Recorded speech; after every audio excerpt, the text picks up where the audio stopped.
The Lotus Formula One team was one of the last to throw their hats in the ring for the 2010 season. The team was only founded back in September of 2009, and in just 7 months it's grown to around 150 employees. They're targeting 250 by the time they're at full capacity. I've come down to Norfolk to find out how the team was formed, how it's grown so far and where it's heading. Got a phone call from Mike, and basically it was a case of, do you want to start an F1 team together? And I don't know how many times in life you're likely to hear a question like that, but the answer was yes, regardless of what was likely to happen. And it was a case of be careful what you wish for. So a couple of days later, here we were, 3 of us, in a 50,000 square feet empty building, talking to a janitor and trying to work out what we're going to do next. Our recruitment drive has been, we've cast our nets far and wide, and we've got some great people from other teams and people who just want to be a part of the new Lotus dream.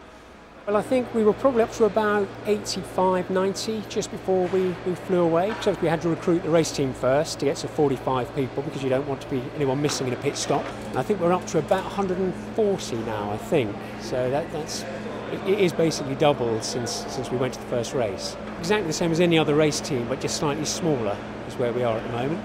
Well, we don't have a wind tunnel facility, but all of our aero guys are here. We have CFD, we've got a supercomputer on site, we've got a design team which is much smaller than it needs to be at the moment. When you started, of course, this whole thing, you presumably thought that there would be a budget cap. How big a problem has it been for you that doesn't happen?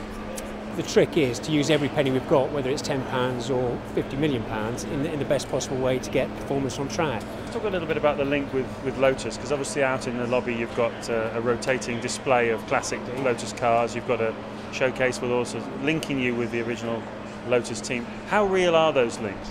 They're very real. We have all of their support, the family's support, and I think that those links are really there.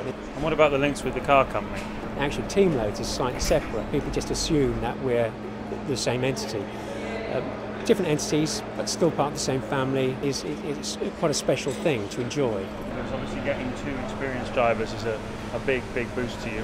And how committed are they to the long term? Very much so, yeah. I mean, we've talked about the trials and tribulations we've had thus far, and no driver is going to be happy with some of the things that have happened, and none of the professional people here would be happy about some of the results.